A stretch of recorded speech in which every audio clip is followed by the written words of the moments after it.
Hello, you're watching News Mongolia on MNB World, and I'm your host, Jaralma Dushinjargal. Our top stories for today. President Steinmeier was welcomed with a ceremony at Sukhbaatar Square. President Khurelsukh and Federal President Frank-Walter Steinmeier hold a meeting. A joint declaration on the strategic partnership between Mongolia and the Federal Republic of Germany was signed. For the news, stay tuned. In a momentous event, the President of the Federal Republic of Germany, Frank-Walter Steinmeier, along with his spouse Elke Budenbender, arrived in Mongolia on February 7, 2024. This state visit marks the first occasion of a presidential visit from Germany to Mongolia. The distinguished guests were warmly received at the Chinggis Khan International Airport in Ulaanbaatar by Mongolia's Foreign Minister Batsig Batmokh, the Ambassador of Germany to Mongolia Mr. Helmut Kulitz, and other high-ranking officials. The ceremony continued with an official welcoming ceremony at the Sukhbaatar Square, where both presidents paid homage to the statue of Chinggis Khan. A significant moment unfolded as President Frank-Walter Steinmeier signed the Book of Honored Guests in the Barent Hall of the State Palace of Mongolia, symbolizing the deepening bonds between the two nations. The visit holds a particular significance as it's part of the 50th anniversary of the establishment of diplomatic relations between Mongolia and Germany. The diplomatic ties between Mongolia and Germany were initially forged on January 31st of 1974, and over the years these relations have evolved into a comprehensive partnership in 2008. The current state visit is poised to strengthen these ties even further, fostering collaboration and cooperation between the two nations on various fronts. Following the welcoming ceremony, a crucial meeting took place at the State Palace, where both presidents discussed various aspects and dimensions of the Mongolia-Germany comprehensive partnership. Rooted in the shared values of democracy, human rights, and the rule of law. This partnership has been expanded in the areas of politics, economy, trade, investment, culture, education, science, transport, archaeology, and humanity. The President of Mongolia expressed his sincere gratitude for Germany's unwavering support during Mongolia's transition to democracy and a market economy. He also acknowledged the advancements in bilateral relations, culminating in the elevation to a strategic partnership. This milestone reflects the successes achieved over the past 5 decades of collaborative efforts. The discussion between the two heads of state extended to global matters as they explored initiatives proposed by both countries in the international arena.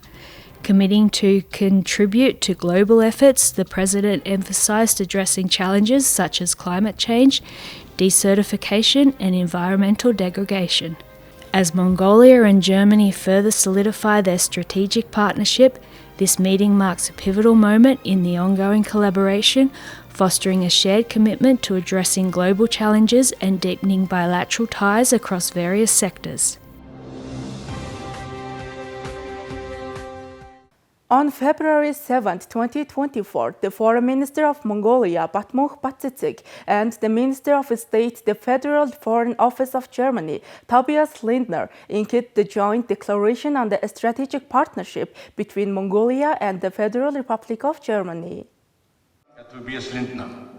Over the years, starting in 2008, the two nations have progressively enhanced their relations and collaboration under the Comprehensive Partnership Framework. Notably, this partnership reached this elevated status of a strategic partnership during the state visit of President Frank-Walter Steinmeier of the Federal Republic of Germany to Mongolia. The decision to elevate their collaboration to the status of the strategic partnership is grounded in shared values encompassing democracy, human rights, freedom, and the rule of law, along with adherence to market economy principles. This significant step aims to reinforce Mongolia's commitment to a peaceful, open, independent, multifaceted foreign policy, including its third neighbor policy, while aligning with Germany's global commitments. Germany's enduring efforts to advance peace and security, uphold the rules-based international order, and address climate concerns, and will further contribute to the foundation of this enhanced collaboration. As part of the strategic partnership framework, both parties have jointly agreed to engage in the following cooperative endeavors. to strengthen their cooperation in the areas of politics and security, including through the exchange of high-level visits, to further streamline their multilateral cooperation within regional and international forums, emphasizing Mongolia's full support for Germany's aspiration to become a permanent member of the UN Security Council, to actively contribute to a strengthened multilateralism with the United Nations and its core, to advocate the values of democracy, the rule of law, transparency, good governance, democratic parliamentarian institutions, and civil society, particularly to support deepening collaboration between the two countries' parliaments, including continued support by Germany for Mongolia's efforts to strengthen judicial and legal reform, to expand economic trade and investment collaboration, bearing in mind the objectives of Mongolia's long-term development policy Vision 2050, including the improvement of sustainable business, support for small and medium-sized enterprises, and the conditions for foreign investment, and to encourage cooperation in the development of tourism, agriculture, and forestry, to deepen cooperation in education, culture, sports, science, health, and inclusive and gender-sensitive social welfare. In this connection, the two sides agreed to continue their efforts to support scholarship programs for Mongolian students to obtain higher education and vocational training in Germany, to intensify cooperation in fields of particular mutual interest, including research in archaeology as well as in the mining sector. The latter, particularly with regards to the implementation of the agreement between the government of the Federal Republic of Germany and the government of Mongolia on cooperation regarding natural resources, industry, and technology, to cooperate on adapting to and particularly mitigating the climate crisis as well as its risks for human security and peace, and on protecting the biodiversity and sustainable management of protected areas, and to strengthen their cooperation on preserving water resources and combating deforestation and desertification while supporting the national campaign 1 billion trees initiated by the President of Mongolia.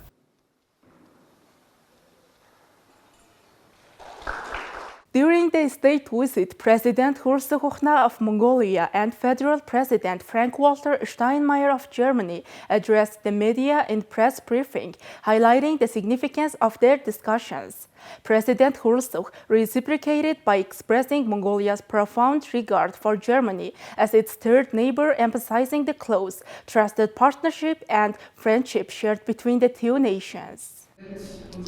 Our nations have maintained active cooperation in military and defense matters for over a decade, notably contributing forces to joint peacekeeping operations in Afghanistan and El Sharif. I extend my sincere appreciation to the Mongolian military personnel for their support during these challenging circumstances. Within the scope of peacekeeping cooperation, Germany is actively involved in a project aimed at enhancing the skills of Mongolian military troops. This initiative underscores our commitment to strengthening the capabilities of our armed forces through joint endeavors. The recent signing of a joint declaration on the strategic partnership between Mongolia and the Federal Republic of Germany signifies a significant development. This agreement reflects our shared dedication to advancing cooperation across various sectors at both governmental and interpersonal levels. Looking forward, we aim to intensify collaboration in the development sector, education, culture, as well as renewable energy and climate sectors. Mongolia considers Germany as a vital third neighbor, a close trusted partner and friend in Europe. And Germany is the first European country to establish a strategic partnership with Mongolia. We discussed in detail and exchanged opinion about the joint implementation of large-scale mutually beneficial projects, strengthening and further developing the achievements at the past 50 years of Mongolian-German relations and cooperation, and increasing economic benefits and investments. As a result of our discussion, we issued a joint declaration on the strategic partnership between Mongolia and Federal Republic of Germany, and the parties signed an intergovernmental agreement on international road transport relations and documents on cooperation in economic diversification, improvement of legal and judicial capacity, sustainable energy in the sector of culture, education, science, environment, and archaeology. We also agreed to continue the rich history of relations between the two countries in the education sector and expanding cooperation in higher education and vocational training. Thank you for staying with us. Now let's take a look at currency exchange rate provided by Mongol Bank.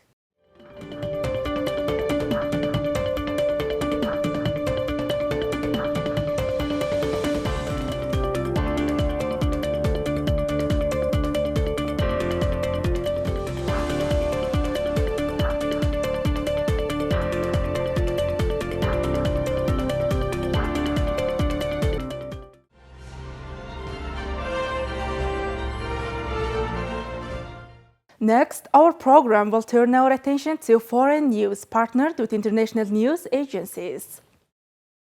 U.S. Secretary of State Antony Blinken discussed the hostage release and ceasefire plan with Israeli President Isaac Herzog in Jerusalem on Wednesday as the war in Gaza enters the fifth month.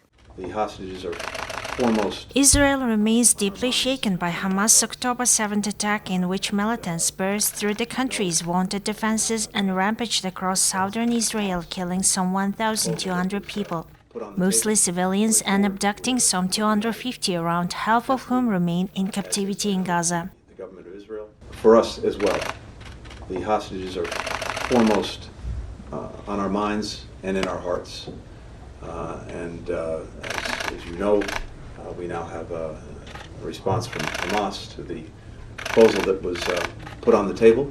The way forward, we're looking at it intensely, as is, I know, the government of Israel.